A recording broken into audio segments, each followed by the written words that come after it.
Hello friends, welcome to exam join YouTube channel. आज का जो हमारा टॉपिक है वो है आधुनिक भारत का अगला टॉपिक, क्योंकि इसकी सीरीज़ हमारी चल रही है। तो आज हम करेंगे लॉर्ड क्लाइव की दोहरी शासन प्रणाली। ठीक है, इसको आज हम इस वीडियो में देखेंगे। काफ़ी इम्पोर्टेंट वीडियो है। एक ऐसा टॉपिक है जिससे एग्ज़ाम में क्वेश्चन बनता है। ठीक है, अलग अलग अंग्रेज़ों की नीतियाँ आई, ईस्ट इंडिया कंपनी आई, तो उन्होंने भारत में शासन करने के लिए अलग अलग रूल और रेगुलेशन निकाले। जो वो रूल और रेगुलेशन कुछ इस प्रकार थे, वो सीधा कंपनी के हित में ही थे, जिससे ब्रिटिश साम्राज्य का विस्तार भारत में बढ़ता गया। तो इन्हीं सभी चीज़ों को देखते हुए हम इस वीडियो को कंटिन्यू करेंगे। लॉर्ड क्लाइव की दोहरी शासन प्रणाली। ठीक है, दोहरी शासन व्यवस्था 1765 में इलाहाबाद की संधि के बाद बंगाल, बिहार, उड़ीसा की दीवानी अधिकार कंपनी को मिला। ठीक है, इलाहाबाद की संधि के बाद। अब इलाहाबाद की संधि, तो इसके बारे में भी हम देख लेंगे इलाहाबाद की संधि क्या थी। दीवानी अधिकार यानी राजस्व वसूल करने का अधिकार, इसे बोला जाता है दीवानी अधिकार, जिसे बोला बंगाल, बिहार, उड़ीसा में दीवानी अधिकार मिला। तो दीवानी अधिकार यानी राजस्व वसूली का अधिकार। राजस्व वसूली का सीधा मतलब हो गया पैसा आना। ठीक है, तो मेन उनका मकसद भी यही था, किसी तरह हमारा भारत में कुछ इस प्रकार शासन हो कि हमारा जो मेन मकसद रहे राजस्व, पैसा कैसे हम वसूल करें। ठीक है, भारत को लूटना इनका मेन मकसद रहा था। तो राजस्व वसूली का अधिकार, दीवानी अधिकार इनको मिला दोहरी शासन प्रणाली के द्वारा। इस समय लॉर्ड क्लाइव ने दोहरी शासन प्रणाली लागू की इलाहाबाद की संधि के तहत, जिसे बोला जाता है ड्यूअल गवर्नमेंट पॉलिसी। शासन दोहरा रहेगा, लेकिन वास्तविक शक्ति एक ही हाथ में रहेगी, वो रहेगी अंग्रेज़ों के हाथ में, यानी ईस्ट इंडिया कंपनी के हाथ में। अब देखिए, नवाब और कंपनी के बीच में कौन कौन से कार्य और शक्तियाँ विभाजित हुई। नवाब, तो नवाब का जो काम रह गया, नाम मात्र के शासक रह गए, केवल न्याय और आंतरिक प्रशासन देखते थे।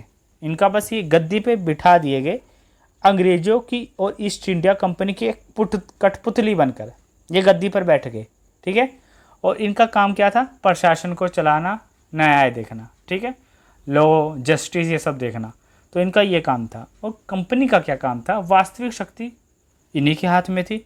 राजस्व वसूली का कार्य यानी पैसा इकट्ठा करना जो काम था, टैक्स हो गए, ये सब चीज़ें, तो ये काम हुआ कंपनी का। इससे ये हुआ, अगर कोई भी असंतोष फैलता है समाज में या किसी तरह के कोई दंगे होते हैं, तो उसके लिए उत्तरदायी नवाब रहेगा, कंपनी उसके लिए उत्तरदायी नहीं रहेगी। जबकि सभी अधिकार किसी के हाथ में थे? कंपनी के हाथ में थे, जो वास्तविक शक्ति थी। लेकिन इन्होंने कुछ ऐसी पॉलिसी बनाई कि न्यायिक और आंतरिक प्रशासन इनको दे दिए, लेकिन इनके पास धन इकट्ठा करने का कोई अधिकार नहीं था। ठीक है, प्रशासन, ये सब काम, ये काम इनका था। तो इसका दोहरी शासन प्रणाली चली। ये इनका काम मेन अपना कंपनी का पैसा आने लगा ईस्ट इंडिया कंपनी में, और ये इनकी कठपुतली बन के बस शासन करते रह गए। तो ये है दोहरी शासन व्यवस्था। तब इसके बारे में हम आगे देखते हैं। दोहरी शासन प्रणाली का जनक लियोनिस कार्टिस को माना जाता है। दोहरी शासन प्रणाली का जनक। परिणाम, जनता दोहरी सत्ता के बीच में पिसने लगी। जो जनता थी वो दोहरी सत्ता, अब वो ईस्ट इंडिया कंपनी वो, और इधर ये नवाब, तो इनके बीच में ये पिसने लगी थी। ठीक है, क्योंकि जिसमें दो शासक हो गए थे, कंपनी तथा नवाब। मेन जनक याद रखिएगा, लियोनिस कार्टिस को माना जाता है, ये इसका मास्टरमाइंड था। नवाब उत्तरदायी थे प्रशासन व्यवस्था के लिए। जैसे आपको बताया, समाज में कोई भी चीज़, रूल रेगुलेशन इनके हाथ में था, परंतु अधिकार कोई भी नहीं था, क्योंकि वास्तविक शक्तियाँ कंपनी के हाथ में थी, और ये किसी चीज़ के लिए उत्तरदायी ही नहीं थे। कोई भी जिम्मेवारी नवाब के हाथ में थी। कुछ भी होता है उसकी जिम्मेवारी नवाब लेगा, कंपनी की कोई जिम्मेवारी नहीं होगी। ठीक है, बस इनका काम था धन इकट्ठा करना। इस प्रकार की ये पॉलिसी थी। दोहरे शासन की पृष्ठभूमि, प्लासी का युद्ध 1757, बक्सर का युद्ध 1764 और इलाहाबाद की संधि 1765। तो यही तीन मेन थे जिससे एंट्री हुई अंग्रेज़ों की और ईस्ट इंडिया कंपनी की भारत में। प्लासी का युद्ध, बक्सर का युद्ध, इलाहाबाद की संधि, इसको हम देख लेते हैं। सबसे पहले हम देखेंगे प्लासी का युद्ध और बक्सर का युद्ध। देखिए, प्लासी का युद्ध 1757 ईस्वी। लॉर्ड क्लाइव ने प्लासी के युद्ध में नवाब सिराजुद्दौला को हराकर ईस्ट इंडिया कंपनी को बंगाल प्रांत का स्वामी बना दिया। यानी ईस्ट इंडिया कंपनी शुरुआत में बंगाल में इन्होंने अपना प्रभुत्व स्थापित किया, उसे राजधानी के रूप में प्रयोग किया। बंगाल इनकी राजधानी रही। तो यहाँ से अंग्रेज़ों का एक द्वार खुल गया बंगाल, सिराजुद्दौला को हराने के बाद। ठीक है, एक छोटी सी एंट्री जिसे हम कह सकते हैं। उसके बाद हुआ बक्सर का युद्ध 22 अक्टूबर 1764 को। British East India Company Mir Qasim, Shah Alam द्वितीय, शुजाउद्दौला की संयुक्त भारतीय सेनाओं के बीच में लड़ा गया। एक तरफ थी ब्रिटिश ईस्ट इंडिया कंपनी, दूसरी तरफ थे मीर कासिम, शाह आलम द्वितीय, शुजाउद्दौला। लेकिन इसे जीता किसने?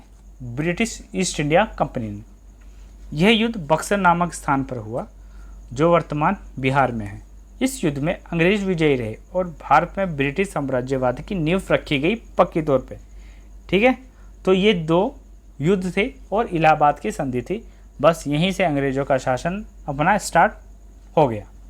लॉर्ड क्लाइव और नवाब सिराजुद्दौला के बीच में हुआ प्लासी का युद्ध 1757। किसके बीच में हुआ, कब हुआ, ये याद रखिएगा।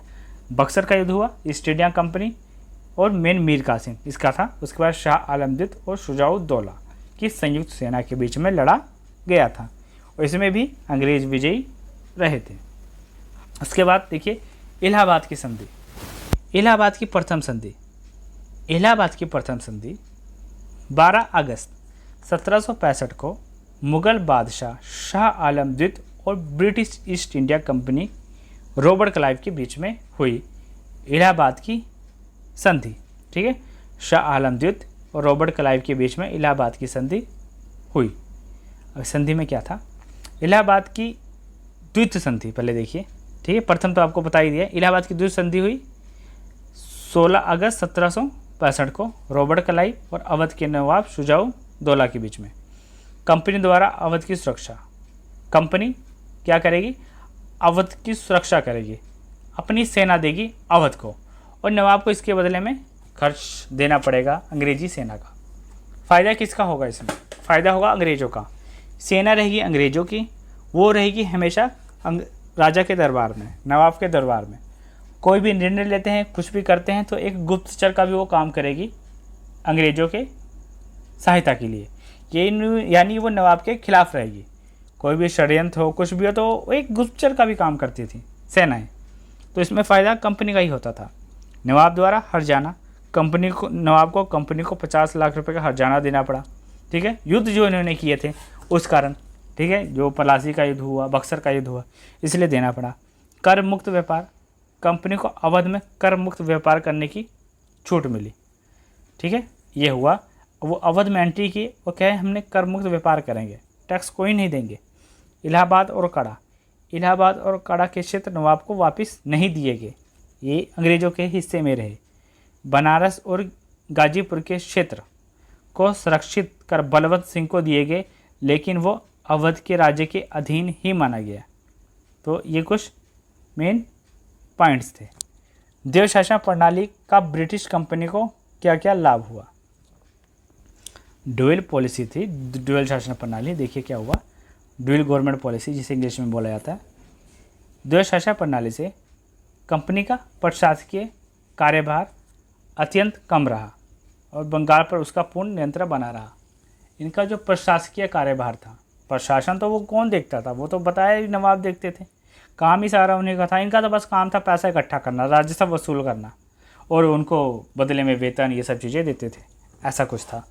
कंपनी ने बंगाल के नवाब का सहारा लेकर शासन चलाया। वो तो कठपुतली बैठे थे, लेकिन शासन में वास्तविक सत्ता ब्रिटिश ईस्ट इंडिया कंपनी के द्वारा ही चलाया गया। कंपनी को इससे आर्थिक लाभ हुआ क्योंकि उन्हें राजस्व वसूल करने का अधिकार प्राप्त हुआ। देश शासन प्रणाली का प्रभाव क्या था? बंगाल में अराजकता और भ्रष्टाचार की स्थिति हुई।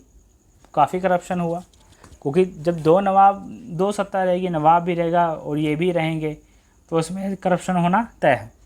व्यापार नष्ट हो गया, उद्योग धंधे चौपट हो गए। वो उनका माल बाहर से बना अच्छा आता था, सूती वस्त्र के उद्योग, उनके पास मिल थी, काफ़ी कारखाने उन्होंने स्थापित की यूरोप में, तो वो माल यहाँ से कच्चा माल जाता था, वहाँ से बन के यहाँ वापस आता था। और भारत में क्या था, जो हस्तशिल्प, हाथों से बने कपड़े हुआ करते थे, तो वो महंगे पड़ते थे, वो हाथों से बनते थे, जिस कारण भारत के वस्त्र उद्योग का बहुत ज़्यादा पतन होने लगा। किसान भयानक भुखमरी और गरीबी के शिकार हुए, क्योंकि इन्होंने बाद में ये कहा कि हम उन फसलों को उगाने के लिए भारतीय किसान को विवश करेंगे जो हमारे उद्योग के लिए बेस्ट हैं, ना कि गेहूँ, चावल, ये सब नहीं। इन्होंने कहा कॉटन, कपास, ठीक है, जूट, नील की खेती, इन सब पे जोर दिया, जिससे भारत में अनाज की कमी हुई और भुखमरी होने लगी। भारतीय हस्तशिल्प उद्योग का पतन हुआ, ये आपको बताई दी। तो ये सब चीज़ें हुई। जल शासन का प्रभाव, जनता पर प्रभाव, पहले देखिए, किसान दुगना कर बार बार वसूल, ठीक है, किसान दुगना कर बार बार वसूली, ये सब चीज़ें थी। व्यापार, अंग्रेज़ों के जबरन व्यापार से हानि हुई, अंग्रेज़ों के हिसाब से चलना पड़ रहा था। अकाल और गरीबी का पलायन, तो इससे जनता पर प्रभाव पड़ा। प्रशासनिक प्रभाव, नवाब की सत्ता समाप्त, लेकिन औपचारिक पद, भ्रष्टाचार फैला, बस सत्ता पे वो बैठे ही थे, बस भ्रष्टाचार फैला। आर्थिक प्रभाव में क्या हुआ, कृषि उत्पादन घटा, जैसे आपको बताया, कृषि जब उस चीज़ की नहीं होगी, और वो कृषि किस चीज़ की होगी, जो उनके बेनिफिट के लिए हो, उनका कच्चा माल बने। उद्योग धंधे चौपट हो गए। बंगाल से अंग्रेज़ों ने बेहिसाब धन इंग्लैंड भेजा, आर्थिक प्रभाव। सामाजिक प्रभाव, बेरोजगारी बढ़ी, असंतोष फैला। 1770 में बंगाल में अकाल पड़ा, आम जनता के जीवन का स्तर गिरा। तो ये कुछ प्रभाव थे। उद्योग शासन प्रणाली की आलोचनाएं देखिए, जेम्स मिल ने इसे दुनिया का सबसे खराब शासन माना है। भारतीय इतिहासकार ने इसे लूट की व्यवस्था कहा है। विफलता क्या रही, प्रशासन और न्याय ठप हो गया, राजस्व वसूली अत्यधिक और अमानवीय था, भ्रम नहीं किसी पे करते थे ये। अकाल और गरीबी के कारण विद्रोह की स्थिति हुई, बहुत गरीबी, बहुत अकाल हुआ। अंत किसने किया, 1772 में वारेन हेस्टिंग ने, यहाँ पे आएगा ये वैक्सीन नहीं आएगा, वारेन हेस्टिंग आएगा। वारेन हेस्टिंग ने बंगाल में दो शासन प्रणाली यानी डुअल गवर्नमेंट पॉलिसी, दोहरी शासन प्रणाली को ख़त्म किया। कंपनी को प्रत्यक्ष प्रशासन के रूप में शुरू किया, यानी company east India company direct कार्य करेगी प्रत्यक्ष रूप से। तो ये थी हमारी डुअल गवर्नमेंट पॉलिसी, द्वैध शासन प्रणाली या दोहरी शासन प्रणाली व्यवस्था।